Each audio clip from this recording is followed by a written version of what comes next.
Emily, we are live on Facebook.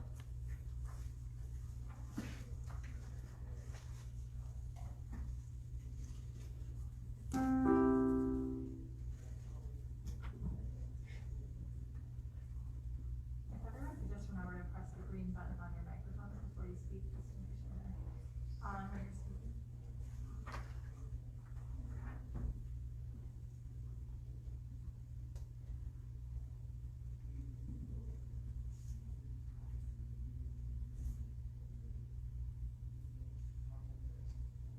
You ready to roll?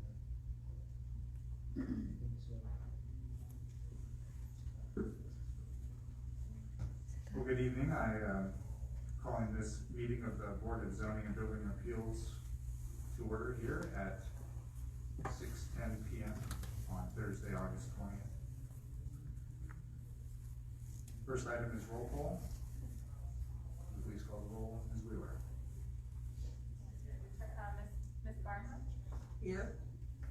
Ms. Bowles? Present. Mr. First? Here. Pastor Linder? Here. Mr. Recky?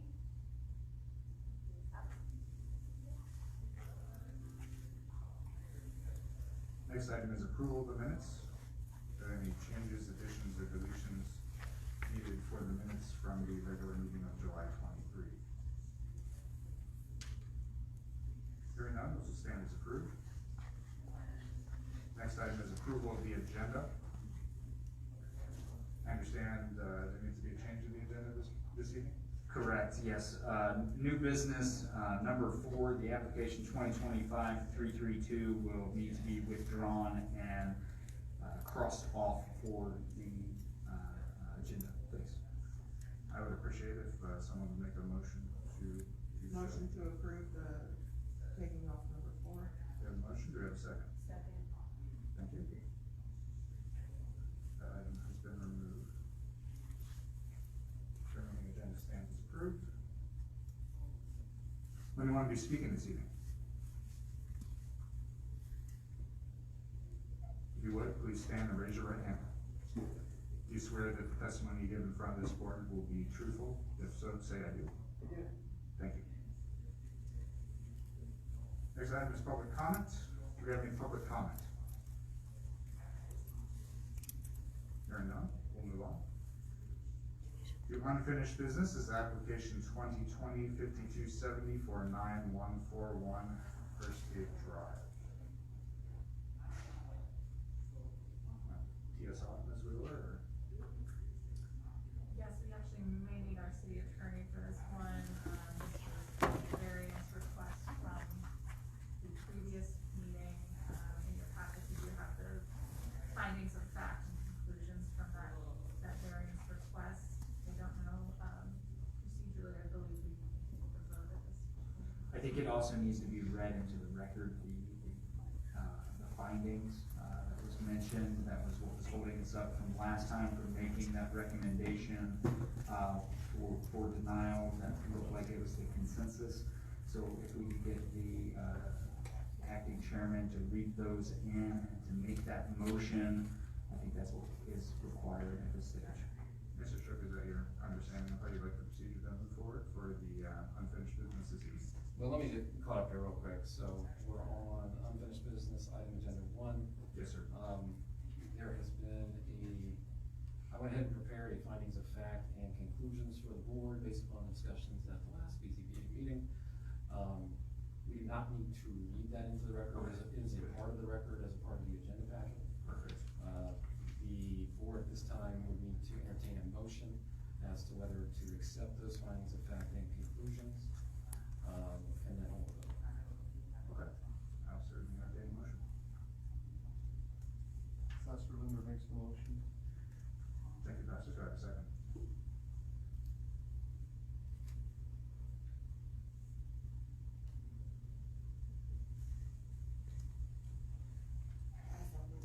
Thank you, Ms. Wolf. Ms. Wheeler, would you call the roll? Ms. Barnhart? Abstain. Ms. Bowles? Mr. First? Yes. Pastor Linder? Yes. I'm sorry, I didn't hear Ms. Bowles. Yes. Yes.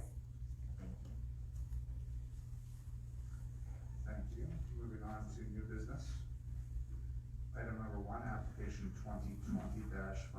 5325 for 1371 Bryce Road.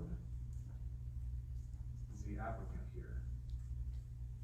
Would you like to come up and give a statement?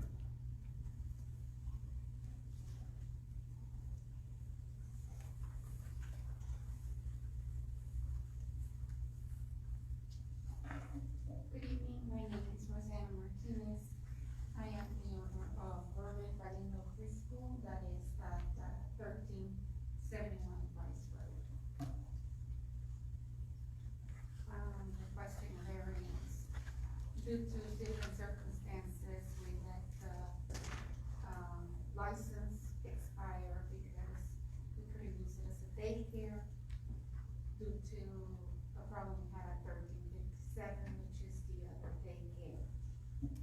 And now, due to the situation that we have with all the school agers, we need that back to be the daycare again, so we can have them there and be able to attend on their needs that they have this year.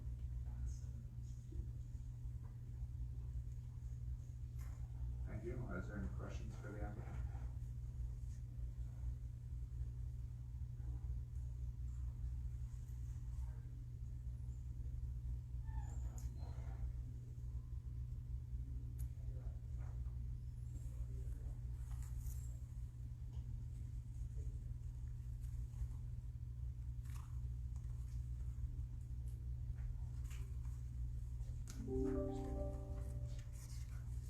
If I may, so it's on the record, just so we can have the, application number. This is, for property address 1371 Bryce Road.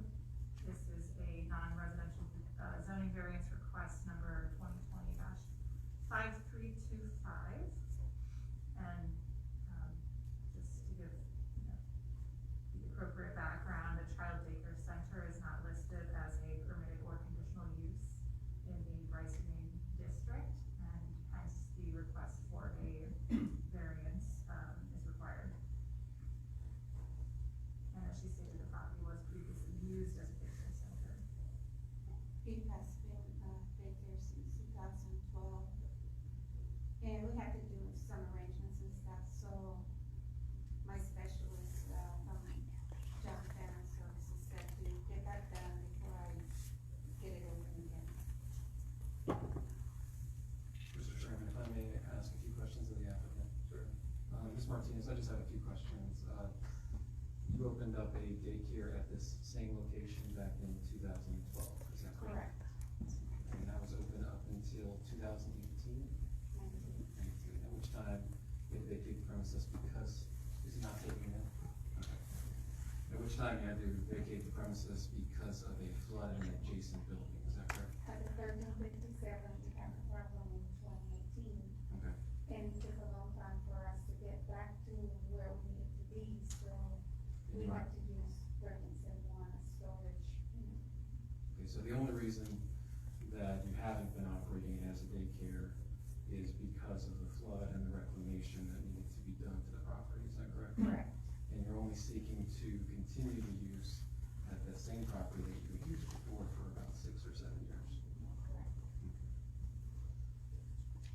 I think that's sufficient for the board to make a finding that the applicant has established a genuine hardship for a use variance at this premises. May I just ask if anybody that's speaking from the board tonight, just get really, really close to the mic so everybody can hear you just with the mask, so if we can just get really close, thank you.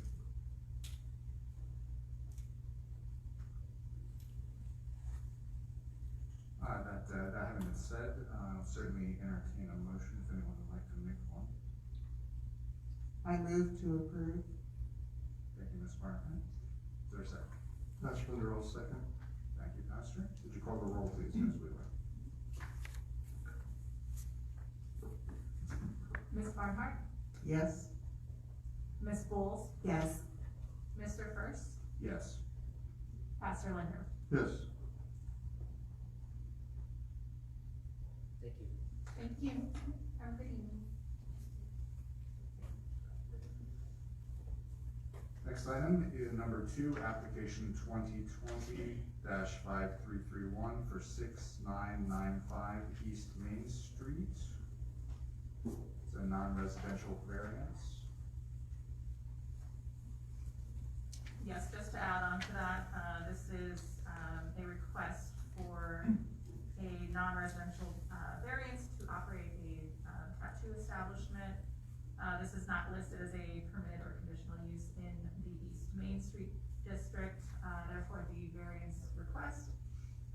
Previously, the tenant space was used as an insurance office, and with that, I believe the applicant has some additional comments. Good evening, everybody. My name is Chris Crabtree. As she said, I've had an Allstate agency in the location since November of 2017. When COVID-19 hit, it had a major impact on my income. In March, I was advised not to have any interactions with the public, which severely reduced the amount of business that I was able to generate. And then in June, Allstate forced me to close my doors permanently. Due to a non-compete, I can't operate another insurance agency inside of the location. That being said, I'm 2.5 years into a 5-year lease. I've explained the situation to my landlord, even spoke to him about this meeting.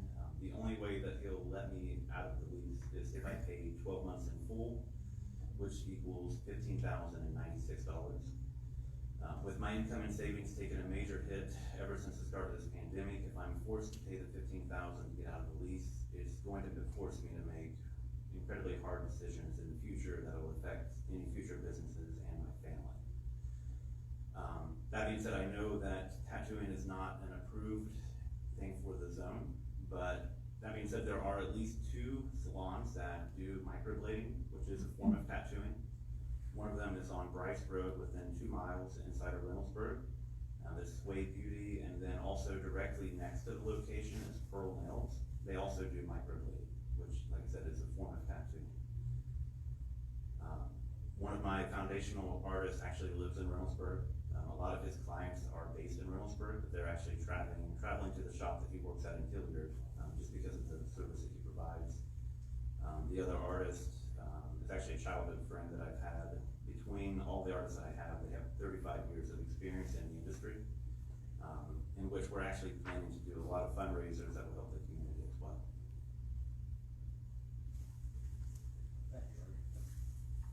Turn my comment. Thank you. Are there any questions for the applicant? If I may, or if anybody on the board has questions first. Pastor Linder, I didn't hear, how long have you been there operating the insurance agency? Since November of 2017. Okay, and was that before the nail salon came in, or The nail salon has been there for I think at least 10 years. they're operating as well right now? Yes. Thank you.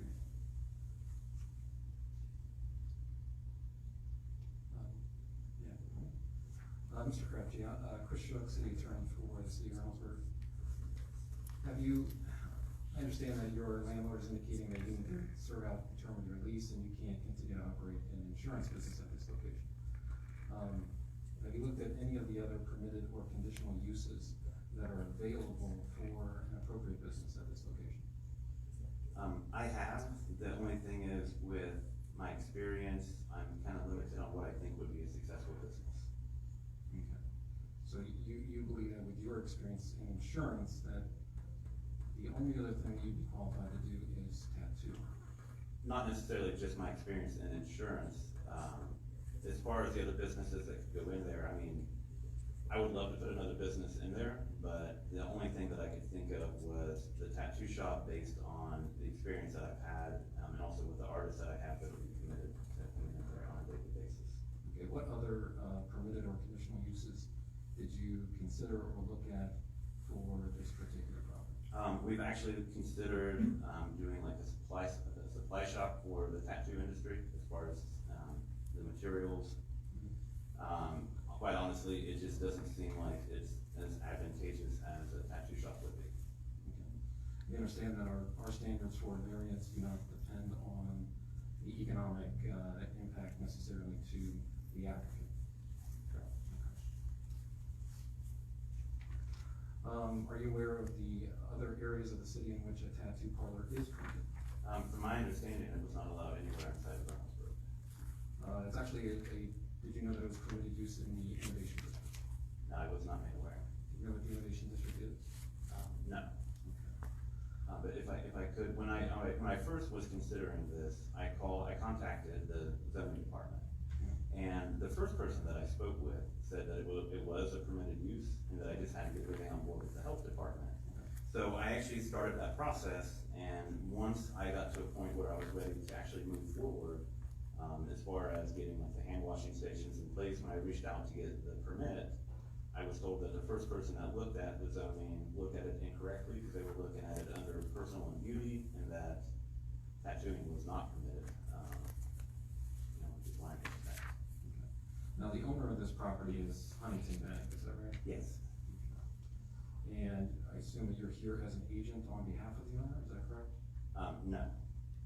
I've spoken with the representative at Huntington that I've been working with, and they said that, if I can get it approved with the city, they're okay with me putting a tattoo shop in there, and basically just changing the usage of my lease.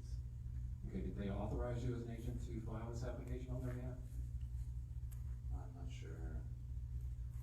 For a variance under our code, the application has to be filed either by the owner of the property or a designated agent of the owner of the property, and the owner of this property is Huntington Bank. No, I was not authorized as an agent. I was not made aware that I needed to do that, or I would have had that communicated. Okay. It might be best at this point to ask if the applicant wants to withdraw his application, so we can go back to Huntington Bank and see if they will make him an authorized agent, and then he can resubmit his application, because if the board were to vote on it tonight with him not being an authorized agent and deny it, he would be able to apply again for another 12 months. So that would be my recommendation at this point, would just be to have the applicant withdraw the application and resubmit it as an authorized agent of Huntington Bank. Understood, Mr. Crabtree, is that something that you'd be acceptable? I mean, am I gonna have to resubmit the payment and everything else to do this again? Or, since I've already submitted it, would that be waived the second time? I think that's up to the development department, I think they could waive that. Yeah, we absolutely waive, if there hasn't been a recommendation that was made, or approval, and it's sticking with the same jurisdiction within the same year, we allow that to be a pass-through on to the next application. Okay. Then, yeah, if that's what you're advising, then yes, I would withdraw and then just reapply once I have permission, so. Thank you, Mr. Crabtree. Moving on to item number 3, this is application 2020-5338-42364 Taylor Park Drive. This is a non-residential variance with a Chick-fil-A. Ms. Wheeler. Thank you, Mr. Chair. As you mentioned, the property at 2364 Taylor Park Drive is within the community commercial zone. This project, which is for a new approximately 5,000 square foot Chick-fil-A restaurant with a dual drive-through lane, was approved, received major site plan approval at the planning commission meeting held on August 6th. Conditional on receiving variances for some of their setbacks. So this would include their front and side yard setbacks, which are required to be 10 to 20 feet max. And they have, actually up on your screen, you see what their proposed setbacks are on the red lines there. But generally speaking, they're requesting about 80 feet from Route 256, about 45 feet from Taylor Road, and approximately 48 feet from Taylor Park Drive. There are as well some existing sanitary sewer utility and water main easements that do run along the perimeter of the property, which would make strict conformance with the zoning code somewhat challenging. That is shown in this slide here. I don't know if the applicant is, yes, and may be able to answer any questions you may have as well.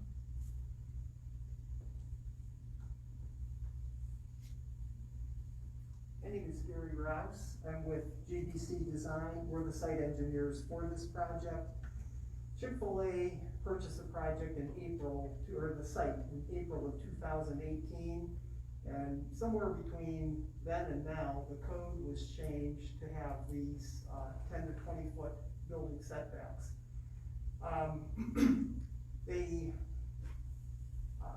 don't have a building that would be, we have frontage on 3 different sides, so we would have to have a building that's about, I don't know, 220 foot long, and they just don't have one that big.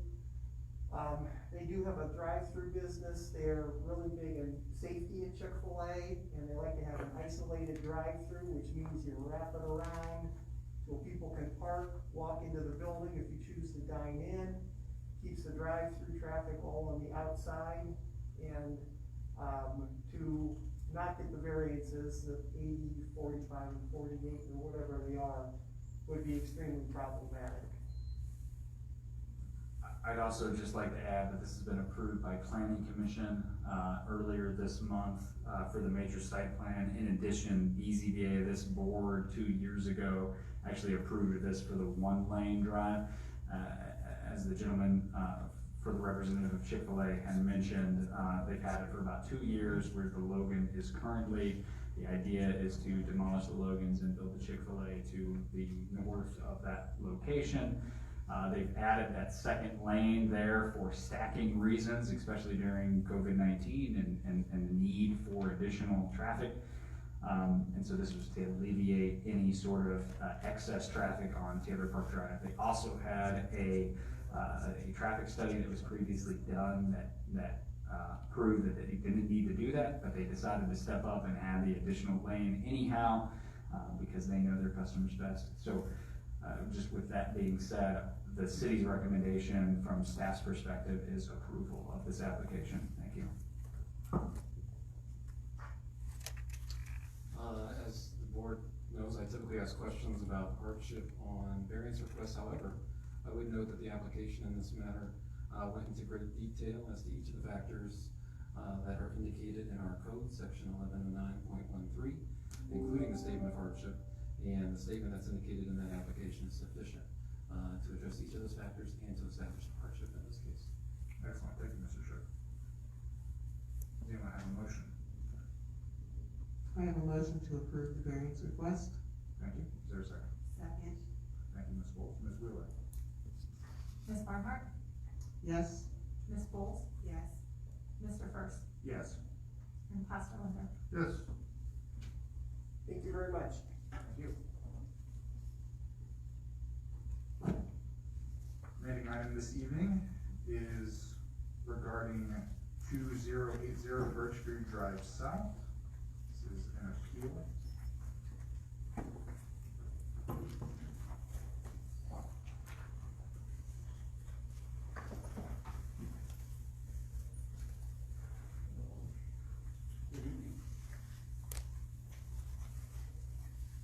Good evening.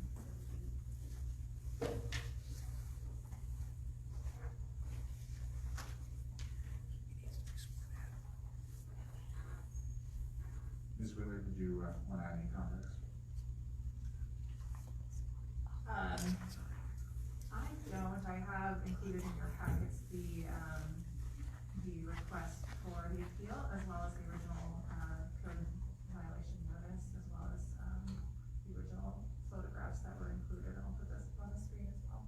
I can actually go into a little bit of background, Chairman, first. Yeah, please, thank you. This is an appeal of a notice of violation of the rezoning code, section 1105.07K2, which requires dumpster enclosures in the city of Reynoldsburg on 3 sides for any service structure that is accessed frequently, such as a dumpster.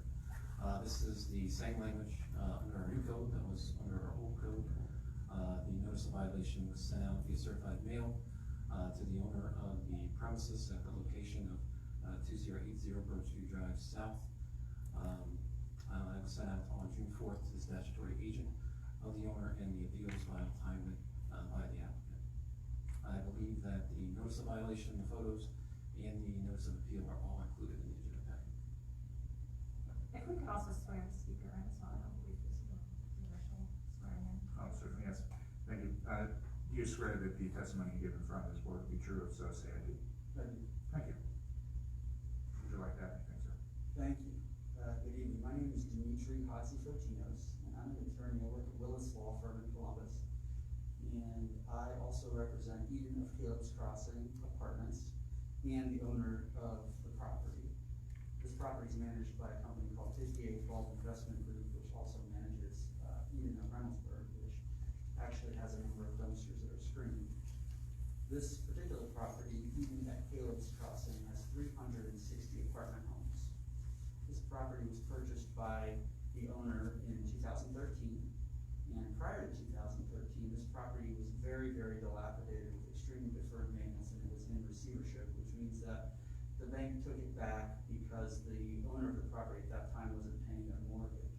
I believe that that was probably somewhat because of the bust in 2008. So from 2008 forward, this property suffered a lot, and then in 2013, when it was purchased by my client, we invested hundreds of thousands of dollars in all sorts of capital improvements in this property. Ultimately, in this particular property, there are 27 dumpsters. Since this property was built in 1984, I can't figure out any time when the dumpsters have been screened, but I can specifically tell you that since 2011, when the bank took it, they absolutely have not been screened. There has been a change in the company that services the dumpsters, so the dumpsters are newer because the old company left and the new company came in and they bring their own dumpsters. But your order, the order that was issued and gave my client 28 days to screen 27 dumpsters. Each dumpster costs $7,500 to screen or thereabouts. You need to build the structure to code to be able to do that. 7 of the dumpsters are visible to the outside world, and the rest of the 20 dumpsters on site are only visible to the community at Eden of Caleb's Crossing. And so the general gist of why we appealed is because we believe it is within your purview to determine if the intention of your code is met by a particular code order, and in fact, that's what your code says. The old code is 1155.06, I'm sure the new code says the same thing. The purpose of the procedure here is for you as a body, as quasi-judicial, to decide whether or not the intention of the code is met when your code officer or your administration decides that they're going to issue an order requiring that 27 dumpsters, and by the way, the total cost for the screening of those 27 dumpsters is $202,500,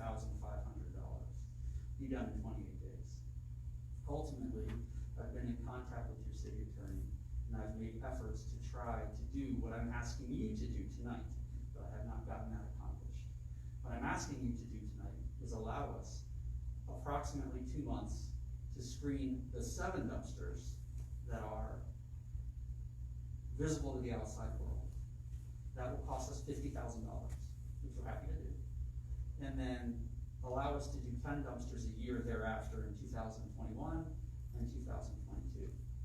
When a property is purchased under a code that exists, and as indicated by your city attorney, 1180 of your code has been in existence for a long time prior to the new code being established, and you don't enforce your code for years and years and years, and then a new administration shows up and makes some campaign promises and wants to change the picture, there's nothing wrong with that.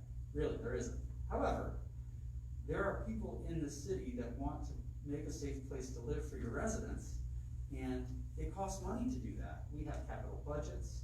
We spend thousands and thousands of dollars trying to make sure that it's a nice place to live, even in light of the deferred maintenance. I don't appreciate the interruption, but I guess that's not necessary. In any event, because I was on hold. In any event, what I will tell you tonight is that for us to not have a certain set of circumstances for more than 10 years, for sure, and probably 30 years, in a code that exists, and then for the city to come to us and say you have 28 days to have to spend $202,000 that you had no idea that you were going to have to spend, or we're going to violate you, and by the way, your code says that we have to pay $250 a day per violation times 27 if we don't comply, is just patently unfair. In addition, it does not meet, in my opinion, the intention of your code, because if you don't enforce something forever, whether that's a contract or a rule in the city, and then you switch to enforcing it, that's fine. That makes your city better. There's nothing wrong with that. But if a problem's existed for 30 years, clearly it's not an imminent problem. And you're now telling me that I have to imminently fix it under penalty of spending a whole bunch of money. That money that we're spending, that $202,000, if not done over time, does a number of things for us, which is a hardship on our tenants. So number one, we have a capital expenditure that we have every year based on our income. So whatever we're doing this year in that capital expenditure isn't gonna get done to some extent if we have to do this. Or we have to raise the rent in order to be able to spend $202,000 in 28 days. If we raise the rent, and since our property is extremely disproportionately occupied by minorities and individuals who are a protected class under the Ohio Fair Housing Act and the Federal Fair Housing Act, the city is then subject to suit for discrimination, because the policy of the city, this non-discriminatory policy, which is to try to get these dumpsters screened, is arbitrary, because they've given us 28 days to spend $202,000. And it has a disproportionate impact on minorities at this apartment complex, whose rent would have to go up, and we can prove it, if we're gonna spend $202,000 in 28 days. So, a better idea for everyone is not to have to go to court and litigate that issue, because that's the last thing this apartment owner wants to do. They would much rather be able to do something commercially reasonable and screen the 7 dumpsters that are visible to the outside. So to the extent that your code requires you to determine what the impact is on the community, we can say in this venue tonight that we're addressing that. We've got a couple months, we will get these 7 dumpsters, we'll pay $50,000, and we'll get that done. Subsequently, the internal dumpsters can then float into our regular course of operations. And since the winter time is not a time to build fencing and dig holes in concrete, we would do that as the spring opens, both next year and the following year, and that would allow us reasonable opportunity to budget appropriately to be able to do this in the ordinary course of our business.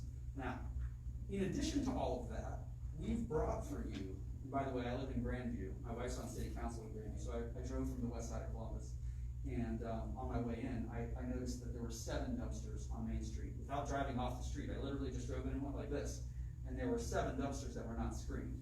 Most of those dumpsters are from properties that are older in age. The newer stuff, like the Wendy's that's been remodeled and stuff like that, there's a screen, the CVS is screened, but a lot of the older properties don't have screened dumpsters. So one of the other arguments that we have is, hey, you're calling us out to screen with 27 screened dumpsters at a cost of $200,000, and when I drive down the street, there were 7 that I saw, but these are all pictures for the record of unscreened dumpsters, and I would like to submit these all as an exhibit after I show them to you. I think there's more than 20 here. So one of the other problems that your city attorney and your administration have is that they're arbitrarily enforcing this to our economic detriment, while all these other dumpsters exist that are unscreened.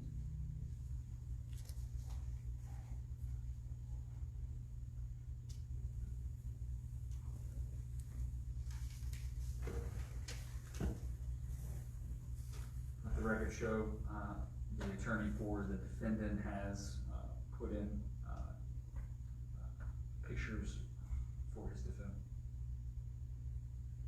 Well, as we stand here today, I really am here to ask you to make a choice between approving this violation and denying our appeal, which would then lead to litigation.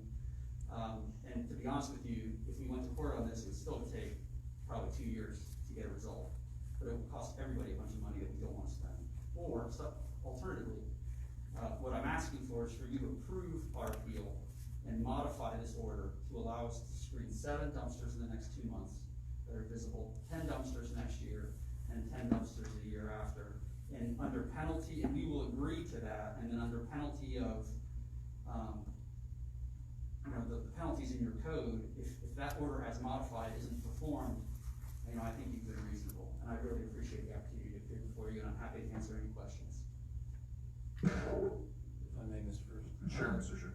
Mr. Hatsafatinos, I had an opportunity to discuss with the mayor your proposal, which we are hearing for the first time this evening, And I just wanna make sure that I understand it correctly. So your suggestion, your proposal is to build the screens for the 7 visible dumpsters in the next 2 months, is that correct? Yeah, I mean, in the fall, before the weather breaks, as the contractors can do it, but I think it's gonna be 2 months, yes. 2 months, okay. And 10 dumpsters in fiscal year 2021, is that correct? And 10 dumpsters in fiscal year 2022. Also correct. The city accepts your proposal.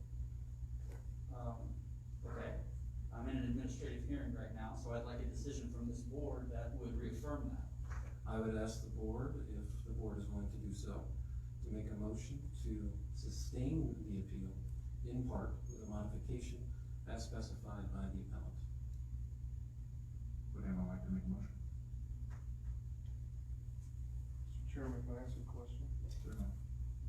Yeah, I do appreciate the city's immediate reaction. When you made the statement, I thought maybe you had already made a proposal in writing or in some other way for them to consider, and that it became clear to me. My first question was gonna be, when did you make that proposal that you made tonight to the city? I'm finding out that that happened just now, which is fine. Would you also consider, or the owner, any updated maintenance practices? Because some of the pictures really look like without screening, there's issues with debris. I'm not in a position to demand that. I'm just asking, is the owner inclined to be a little more aggressive about how they maintain in lieu of these enclosures in the time? Not even asking for that to be official. I'm just curious about your sense of that perspective. Yeah, first of all, to answer your first question, we had asked for 3 years. That's what we had been discussing. We were told no longer than 6 months. And that wasn't gonna work for us because it wasn't gonna get to our capital budget. So, city attorney and I had a conversation outside, and I had indicated that we can stagger it. And so, to the extent that my proposal was to stagger it, that was the first time that I said that, but I'd always been talking about 3 years. So, just to clarify that. As far as, the debris, you know, there's a great deal of illegal dumping that goes on. I mean, there's really, it just does. We absolutely can try to change our policies to enforce our no dumping policies. We do employ special duty police officers that can be out there that can regulate that.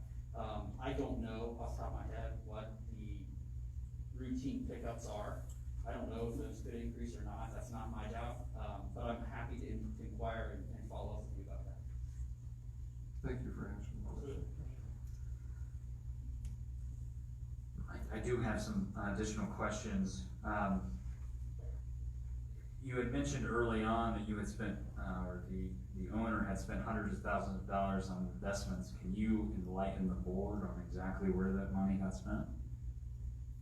I'm gonna defer to the president of construction of this company and ask him to come up for a second and talk about some of the improvements that have been made. I appreciate that, thank you. I don't know.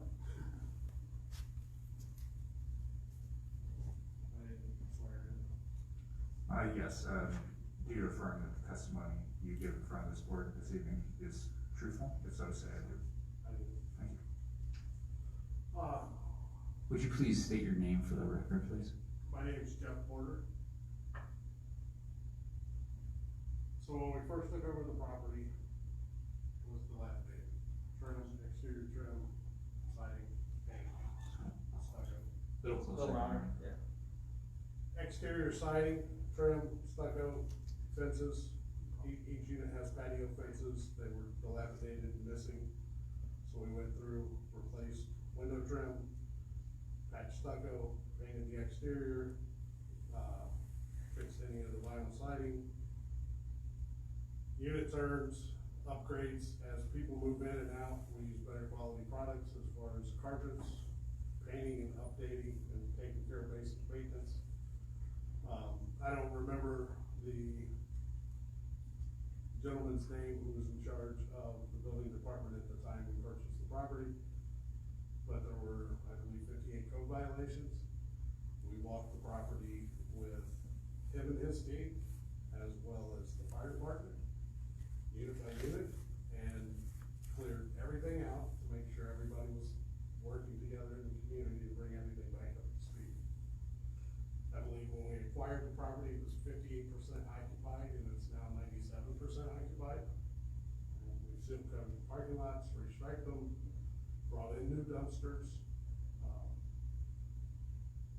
So it's been pretty extensive. Can I ask, you had mentioned a capital improvement budget, and most businesses such as yours have those. May this board, my department, and city attorney have a copy of that capital improvement budget for the fiscal futures to understand what's getting spent on this property, in addition to have those added for those additional dumpsters to just make sure that we're tracking that this does indeed get done throughout its completion? Short answer to that is my answer, which is no, you may not. We're not gonna share our internal budgets with you. We're not interested in being regulated in that way. We will absolutely agree to do the dumpsters the way that the dumpsters need to be done. If there's any other issues that you'd like to address with us, and as I told your city attorney, if you'd like to come out to the property and walk it or address issues that you perceive, we're happy to, collaborate, but we're not going to have somebody look over our shoulder and question what line items we put on our own internal budgets. There's a right to property by the Constitution of the United States. Director Boucher, he's correct. We can't make that estimate.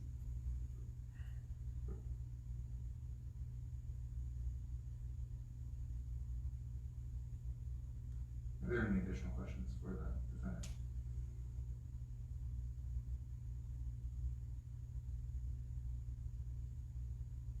Given the defendant's request that we make a motion in our official capacity, would anyone like to make one this evening?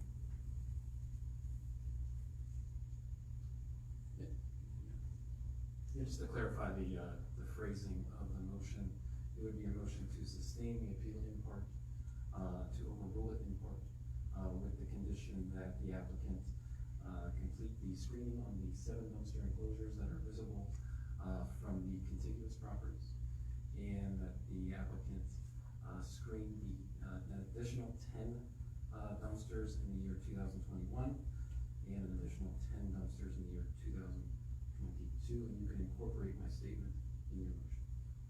Pastor Linder makes a motion. Pardon me, Pastor Linder makes a motion as described by Attorney Shook. Thank you, Pastor. Is there a second? Second. Thank you, Ms. Bowles. Ms. Wheeler, would you call the roll? Ms. Barnhart? Yes. Ms. Yeah. Bowles? Yes. Mr. First? Yes. Pastor Linder? Yes. Thank you. Thank you very much, everyone. It's been a pleasure. Take care. Is there any other business before the board this evening? If not, I adjourn at 6:51 p.m. Thank you.